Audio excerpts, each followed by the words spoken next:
every one of you Gazans who know that the place where he lives or the place where he works, there is now or there was in the past, let's say 2 years, any Hamas activity, a launching pad for a rocket, a lab, a munition or weapons kind of depot, a kind of operational office or training site, whatever, you should leave the place because we are going to hit it. And we said it once and again every day. Some 4 days ago, we announced all Gazans are asked to move to the southern part of the Gaza Strip in order to allow us to hit the rest. 500,000 moved, another 500,000 did not move. The Hamas deliberately used them as a human shield, deliberately But Mr. tried Barak, to discourage them from leaving. Let me ask you this. What is a proportionate response? 3,500 Palestinians have already died. If there is a ground invasion with support from the air, perhaps the sea as well, by Israel, that number is going to massively increase. You're going to see tens, if not hundreds of thousands of Palestinians killed here. At what point does it become disproportionate, or indeed, as critics are already saying, a war crime? I strongly believe that if people will be focused enough to understand that we are going to come with ground forces as well, because you cannot eliminate these barbarian Daesh-like or Al-Qaeda-like groups that are slaughtering civilians in our border. I'm confident that if the UK, the Great Britain, would have 10,000 British citizens slaughtered literally by a Daesh-like group over your border that jumped in, you would take whatever steps. I don't want to go into history and remind you of Dresden.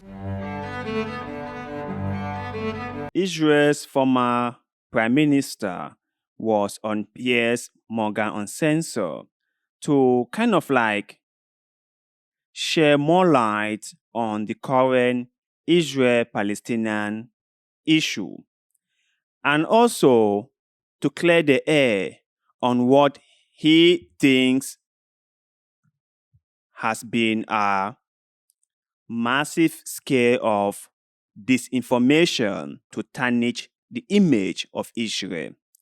So according to him, he was there to set the record straight. And to say the least, I believe him, wink wink. I truly believe him. Because let's be honest, right? When has Israel ever lied? When? When have they ever said something and then it was investigated and found out that they lied? When? You know, throughout the history of Israel, if you are someone who have been following this whole thing between Israel and Palestine, I'm guessing there has never been a case where it was discovered that Israel did something and lied about it. So, what reason have we got not to believe them this time around when they tell us that they are the people who are fighting to survive? They are the people who have been offended, and by so doing, they have to protect themselves. Because if they don't do that, they fear they might be wiped out from the surface of the earth. So they have no other choice but to protect themselves. And when you hear all this, you are forced to believe them, because who in their right minds would not believe them? Wink, wink. Who? So I want us to watch this heated debate he had with Piers Morgan. But before we get to that, I have to recommend Piers for the fantastic job he has been doing. Since this whole conflict between Israel, Hamas, Palestine broke out, Piers has made sure he gave both sides in this conflict the platform to share their thoughts and opinions. He has had Muslims or Arabs come on the show to share their thoughts and opinion. Likewise, he has had Jews or people from Israel come on the show and share their thoughts and opinion, which I believe or I think is a great thing. So let's watch this one he had with the former PM of Israel. And do not forget to share your thoughts and opinions in the comment section below, because like always, we love hearing what you have to say. So let's get on with it. An extract from an interview I did with Prime Minister Netanyahu back in March, in the middle of all the big social unrest in Israel over his attempts to usurp the power of the Supreme Court. Listen to this. We don't believe in collective punishment. I go after the terrorists, I go after those who support the terrorists, but I don't believe in collective punishment. It seems to me part of Netanyahu's problem has been that for political expediency, he's had to pack his cabinet full of very hard right people whose incendiary rhetoric has done nothing but fuel a lot of fury amongst the Palestinian people. Would you agree with that? You know, the nomination of these two racist, messianic, we call it in Yiddish, Michiganers, is a grave mistake of Netanyahu. They are a pariah within the Israeli society, but it has nothing to do with the crisis we are now facing. The barbarian massacre that happened in October 7th started to be prepared before Netanyahu government, more than a year ago, before Netanyahu government was ever established, and it has nothing to do whatsoever. They are huge damage to Israel in more than one way, but they are not the direct cause of this event and these attacks. When you heard about the scale of what happened on October the 7th, how did that affect you personally? You've been a Prime Minister of Israel, you've been a general in the Defense Force. What was the personal impact on you? Look, I witnessed our people. It was the most severe blow that Israel suffered since its establishment. We had never such an event where within 24 hours, it's much more than 1,400, probably we'll end up with 1,800, and several hundreds were caught as hostages. And they were slaughtered, literally. It's not just a terror, it's a crime against humanity. No one can remember such pictures since probably Eastern Europe during World War II under the Nazi rule. And that, of course, it shocked the public, but we are a defiant species. We know how to unite when we face an external threat. We are united. We mobilize over 300,000 reservists to make sure there is enough force to avoid any kind of further surprise and to be able to have a major offensive in the Gaza Strip. We got support from the whole world. Prime Minister Sunak is now in Israel, but Biden was there yesterday. Aircraft carrier is closing even some British vessels, and we've enjoy a lot of support.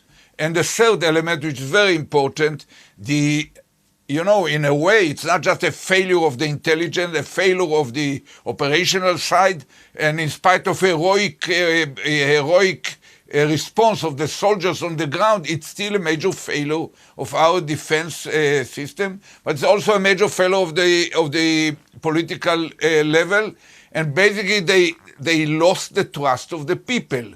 And both the government and in a way the military. And an important step was the creation some 4 days ago of a war cabinet made of Netanyahu and other 4 people. 2 of them were added from the opposition leaders, Gantz and Eisenkot. They both are career generals before they turned into politicians. Both were commanders of the armed forces of Israel, and both are very responsible, cool-headed, balanced people. So in a way, their joining the war cabinet make more citizens, including myself, more quiet about the decisions that might come out and translated by the armed forces into action. If this attack had happened on your watch as Prime Minister, would you have resigned? It depends to what extent I would feel the situation. I don't want to answer it right now because there is the question, of course, on the air in regard to Netanyahu.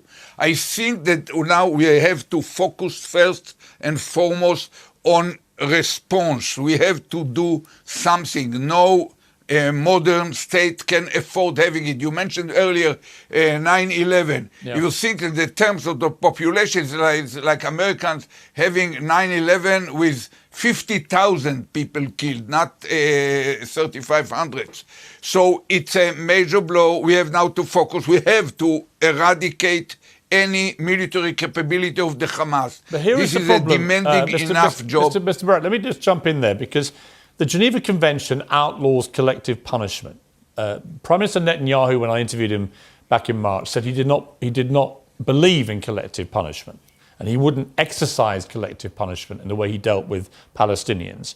But many would argue, including my previous guest Hassan Piker, that the fact that 3,500 Palestinians have already been killed in the last 10 days since October the 7th does constitute a form of collective punishment. How do you go after Hamas, given that they are living amongst the civilian population in Gaza, without exercising a collective punishment? Are we not seeing that now? It's funny to see that Israel kind of think that by them warning the people before striking down their buildings, it's a kind of like an excellent thing they are doing, to just warn them, I will destroy your property and then I destroy it. By so doing, I have done something great. It looks to them like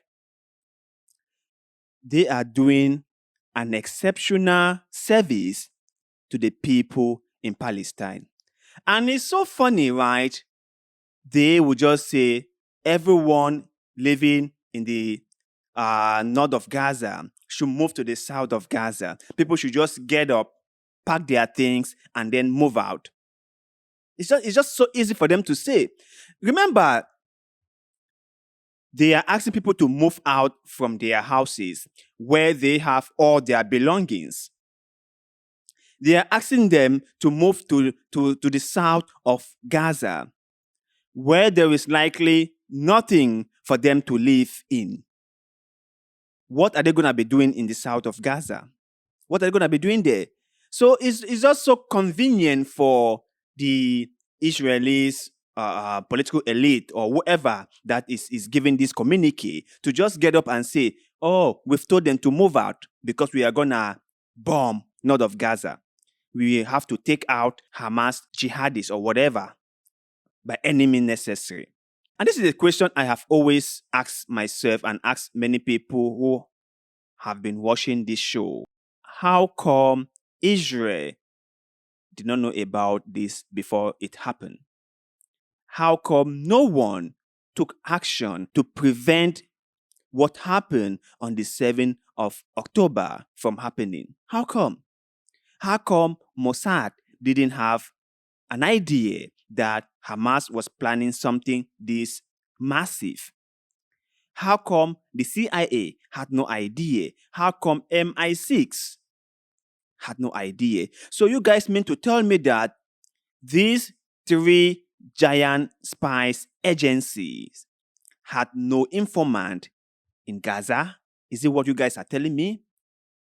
How can we have this intelligence failure on a massive scale like what we had on the 7th of October? How come? And right now, Benjamin Netanyahu is not even worrying about this failure. He's not even taking some accountability for his failures, but rather pouring bombs in Gaza. They have shot about 6,000 bombs already in Gaza in barely 2 weeks. Just imagine, 6,000 bombs. It means before the thing gets to 1 month, it will be terrible. And as of now, almost 4,000 people have died in Gaza. And he mentioned that Israel has taken a lot of precautions not to bomb hospitals or civilians' infrastructure.